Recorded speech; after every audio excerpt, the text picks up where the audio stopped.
దేవుని యొక్క అతి ఘనమైన నామమునకు స్తోత్రం కలుగునుగాక. ఈ ఉదయకాలము మీకందరికీ వందనాలు తెలియచేస్తున్నాను. ఈ దినము మిమ్ములను బలపరచు దేవుని మాట. యెహోవా మమ్మను మరచిపోలేదు, ఆయన మమ్మను ఆశీర్వదించును.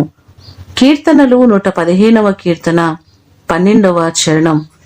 కొన్నిసార్లు మనం అనుభవిస్తున్న ఇబ్బందులను బట్టి, అనారోగ్యములను బట్టి, కష్టములను బట్టి, శోధనలను బట్టి మనం అనుకుంటూ ఉంటాం కదా, దేవుడు మర్చిపోయాడా, దేవుడు మమ్మలను విడిచిపెట్టాడా, ఎందుకు మాకు శ్రమలు, ఎందుకు మాకు అనారోగ్య సమస్యలని అనుకుంటూ ఉంటాం కదా. కానీ మన దేవుడు మనలను మరచిపోయేవారు కాదు, విడిచిపెట్టేవారు కాదు. ఆయన సదాకాలము మనతో ఉండి విడువను ఎడబాయను అని వాగ్దానం చేసిన గొప్ప దేవుడు ఆయన మనలను మర్చిపోక మనలను సదాకాలము పట్టించుకొని ఆయన తప్పకుండా మనలను ఆశీర్వదిస్తానని వాగ్దానం చేశాడు.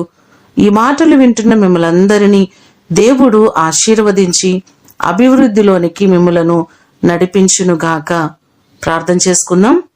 మమ్మలను మికిలిగా ప్రేమించిన మా ప్రియ పరలోకపు తండ్రి, మీ పాదములకు వందనాలు, స్తోత్రాలు. మీరు మమ్మలను మరిచిపోయేవారు కాదు, విడిచిపెట్టేవారు కాదు ప్రభువా. నిరంతరము మాతో పాటు ఉండి మమ్మలను నడిపించే గొప్ప దేవుడవు మీరే. నీ కృప కలిగిన హస్తాలకు మా ప్రియులెల్లరినీ అప్పగిస్తున్నాం. వారు ఏ సమస్యల చేత నలిగిపోతున్నారో, ఏ బలహీనతల చేత బాధపడుతున్నారో ప్రతి వారిని జ్ఞాపకం చేసుకుని వారి సమస్యలన్నిటి నుంచి విడిపించండి, వారి ఇబ్బందుల నుండి విడిపించండి.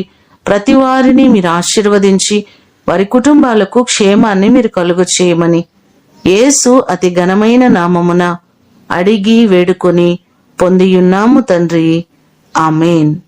దేవుడు మిమ్ములను దీవించునుగాక.